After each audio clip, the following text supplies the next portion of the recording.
Hey you all, Carpetbagger here, and I just wanted to do a quick, or maybe not so quick, update on the situation with the rental car. I was very upset and I posted a video last night about the rental car. So I just wanted to give a quick update on that because there has been some developments. If you want, probably best if you want to know what's going on, if you haven't seen that video, to go watch that. Otherwise, this video probably won't make a lot of sense. In short, Jen went to the airport to pick up a rental car, was overcharged, and when asked to remove those charges, was bullied, humiliated, and charged anyways. And I kind of go into detail step by step what happened. So I posted the video kind of explaining that. This morning I wanted to do, I wanted to reach out to the corporate offices. I wasn't even expecting to be able to talk to someone because of like I said, one of the worst service experiences in all my travels. I travel for a living. I've been traveling for 10 years. And it was, there's been times I've had trouble with places, but this is the first time where I was so appalled that I felt like I needed to use my platform to go into it. And, I don't like to use this as a way to stick it to people or to call people out. I've had plenty of bad experiences that I've not called people out by name, by the company. But this one was so egregious that I felt it was kind of my responsibility, as having a bigger voice on the internet as other people, having a following on the internet, something you need to handle with responsibility. And I think, just every time someone disappoints you or upsets you, to go on and rant about them is uncalled for. But this is a time where I felt if I didn't say something, it would be irresponsible because of how egregious Jen was treated. So go back, if you want to know the whole story, go back, watch that video. But I figured, I reached out last night before I made the video. The manager at the Colorado Ace rental car was very rude, very dismissive, hung up on me when I tried to explain my concerns. So this morning, I figure, reach out to corporate, go through the steps. I expected nothing. I almost didn't do it because I was so exhausted and had been treated so poorly that I pretty much expected that's how I would be treated. But I said, I'm gonna go ahead. I don't want to stress about this anymore, but I'm gonna go ahead. I'm just gonna make the complaint. And I called the number online, and there was, went to a busy signal. So great. I called the chat. I went onto the chat. I asked them if there was something I could talk to, and I asked to give a complaint, to file a complaint. They said that I could call a number. They gave me a number. I called that number. It was busy. I said, that number's busy. They gave me a third number. I called that. Someone actually answered. So I kind of, from the top, explained the story. The woman on the phone said that she would be referring it to, the local manager at the Denver airport. I said, listen, I've already spoken to that manager. He was rude to me. He hung up on me, made it very clear he did not want to help me. What I'm doing here, and I explained to her, I try to be polite. I explained to her what I'm doing here is I'm making a complaint. I'm making a complaint about how we were treated, and I'm making a complaint about that specific organization. And she said, okay, so she took all, she's the messenger. She took all my information. They said that they needed to speak to Jen because Jen's name was on the car as the driver, even though I had made the reservation, that they needed to speak to her. She said that they would do, they would look into the issue. They would do an investigation. But of course, she said the first thing they would do is talk to the manager at the Denver airport. So I said, thank you. I ended the phone call. I pretty much expected nothing from that point, given how things had been. I sent Jen a message saying, they're going to contact you. They asked for your email, and left it at that. Then just a few hours later, Jen contacted me, and they had actually called her. I was shocked. was floored they had called her. She had spoken to someone up the corporate ladder that was handling the case, and shockingly, jaw-droppingly, they apologized. They apologized.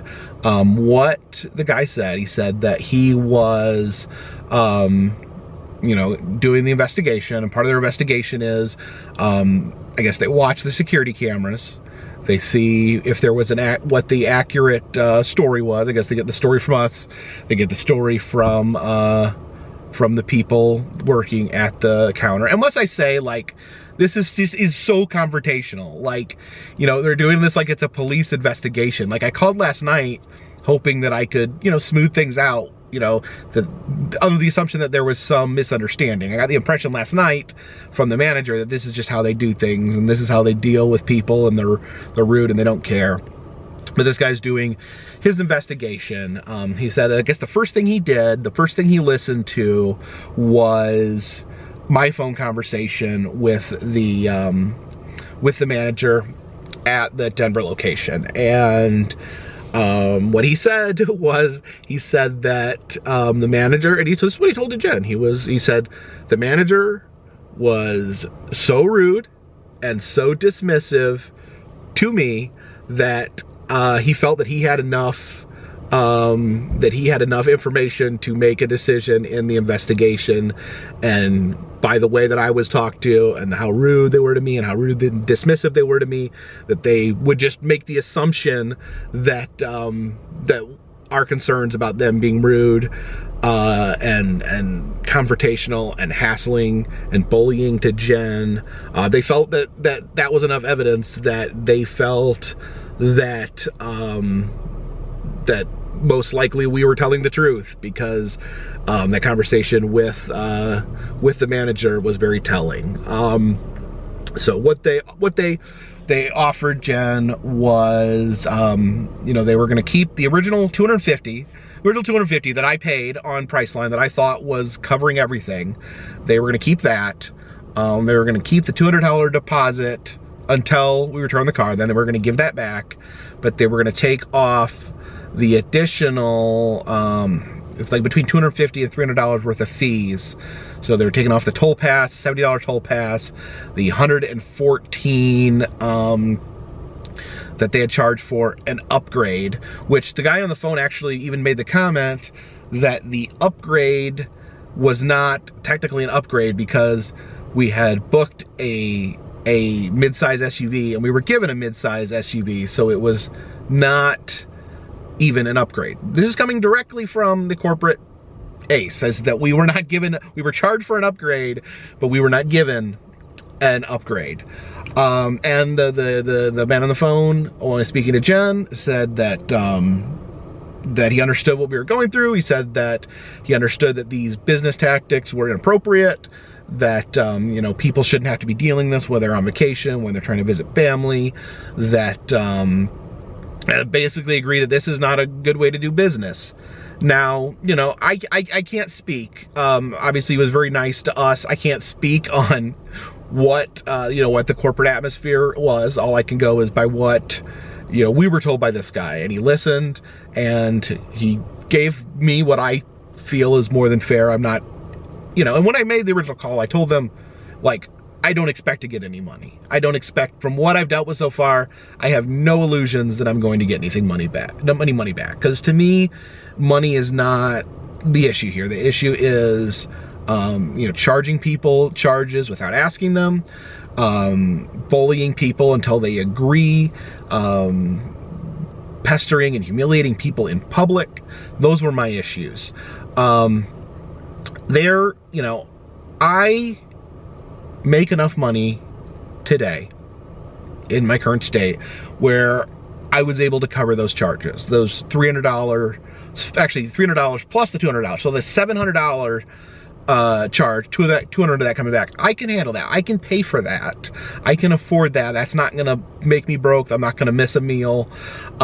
There's times in my life where I'd have showed up, I'd have booked that online, and I would have showed up and I would not have been able to pay it.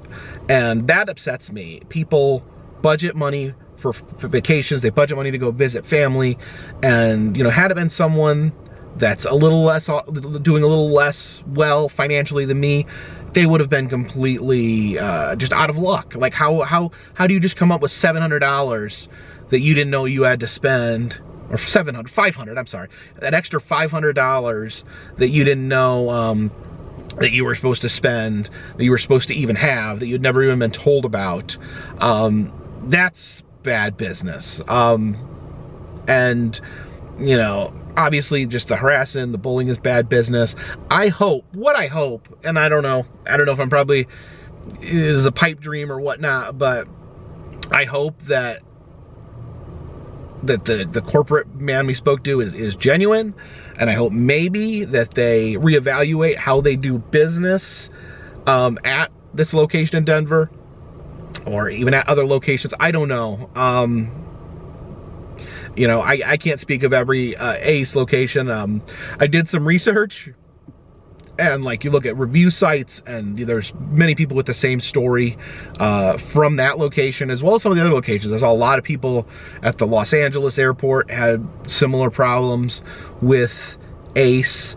So yeah, I'm not taking back, like I'm not like taking a step back and saying, you know, I stand by everything I said in the other video. So, but I do feel obligated because they did reach out and they did make efforts to make the situation right. I definitely feel the obligation to share that with you guys, because I shared the other half with it. So I wanted to share what they had done. I mean, I'm not here trying to wave pitchforks. I'm not trying to get anyone fired, but I do hope that they recalibrate how they do business at that location. And you know, I ask you, if you were going to get a rental car, and in other situations, you know, do your research. I did not do my research in this situation. I should have known better because I travel so much. Read the reviews. Do not rent from a rental car company until you have read the reviews. Now, I've listened to you guys' comments, and I've heard a lot of you had similar experiences with Ace. I heard a lot of positive things about Enterprise. A lot of people say they stick to Enterprise. And a couple people said Hertz as well. So, you know, I may stick to those, and I may probably do a little more research, seeing if there's others. I'm sure there's not the only two that are trustworthy. But I think, you know, with Enterprise, with Hertz, at the very least, you get your bill, you pay your bill, and then you show up, and your bill is done. There's not more add-ons, and I don't mind add-ons or suggestions, but they need to be optional. They need to be optional, and not, you know, not bullied, pestered. You know, you come off an airplane, you've been on an airplane 4 hours, 5 hours, got up at 5 a.m. You just want your car, you just want to get going, and then you get pressured, and eventually you just get wore down, and you agree to it. And that's bad business, and that's not a way to treat customers, and that's not a way to treat anybody. You know, I just think I think the biggest thing is that bothers me is that I feel that Jen was deeply disrespected. The thought of someone I care about, someone I love, being embarrassed and humiliated in public when they're very clear about what they want.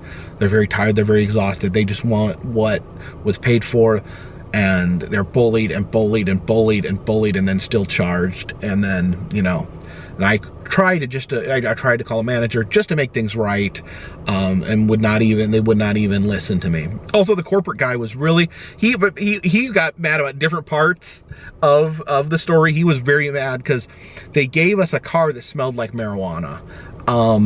It's Colorado. But and at that point, Jen and Anna really just wanted to leave. They had been through so much, they just wanted to get out of there. You know, they were willing to put up with the smell. They just, but they didn't want to be blamed when they returned the car because it smelled like that. So they asked a gentleman there, and he did write it down. The guy in corporate seemed very angry that they would give out a car that smelled that way, that a customer would say that, especially a car that had been allegedly upgraded to a car that smells like drugs. So I see if there's anything else I wanted to make sure I said here. I don't, to my knowledge, when Jen spoke to the corporate guy, he did not bring up the video I posted. I don't know if they are aware of the video. I did not bring this up when I made the complaint. I did not say I'm gonna go make a video. You know, I don't know if that's the right thing to do or not. Because I'd hate the idea that they're just gonna fix it for me because I have a louder voice than anyone else. Really, that shouldn't have anything to do with it, but because I have a little bit louder of a voice online, that's one of the reasons I felt like it was important for me to put this out there, because I think a lot of people, you know, they can't put it out there on the internet. You know, they can leave a review on TripAdvisor, but I don't know if that's gonna make things better. And I hope in some small part maybe I can make things better. Like I said, this is a cautionary tale. You know, use that for what you will. I hope that they make changes. I do appreciate, like I said, I'm, you know, take the bad with the good. There's no excuse for what happened at the airport, but I do appreciate and was shocked, given how we'd been treated so far, that someone would take us serious and would hear us out. So yeah, just wanted to give you guys that update because I had posted that. I wanted to make sure the full story was out there. I didn't want to talk about how horrible the situation is and then leave out that they had actually, you know, responded and tried to make things better to some degree. But at the same time, you know, I'm not excusing their actions. I'm not excusing what happened. I'm not saying that, you know, them removing the fees somehow makes this right. You know, it goes in that direction. Again, it's not about the money to me. It's about, you know, it's about doing good business and standing up for what is right and what's the right way to treat people. You know, I'm not asking that. I don't want anyone to be fired. I'm not trying to stop my feet. You know, I'm not putting anyone's specific names out there. I just hope that maybe just a little bit, that they can do a little better business there and treat people a little better that are getting on planes. So thank you. I've been reading the comments. You guys are amazing, and you know, thank you for the support. Thank you for understanding. And, you know, thank you for sharing your stories. I would definitely recommend, you know, a lot of wise travel advice can be gathered by going through the comment section of my previous video. So that's where we stand now. Actually, okay, the gentleman did offer to try to exchange the car because he didn't want us to have the car that smelled like marijuana. So he had tried to organize something like that. I don't know. I think it was Jen was telling, it kind of fell through because she's several hours away from Denver. So someone would have to like drive in, switch the cars out and drive back. Honestly, you know, that's not the biggest concern to us. You know, obviously it's gross that they gave us the car smelling like marijuana, but you know, our main concern was the way that she was treated at the airport. So thank you guys. Thank you for understanding. Thank you for listening. And if anything else further occurs out of this debacle, I will update you guys on the channel. And again, I'm not using these videos to take the place. The Trans World adventure is still going on. The St. Louis adventure is still going on. So stay tuned for that. Regular videos as always. And thank you guys again for listening. For now, this one's in the bag.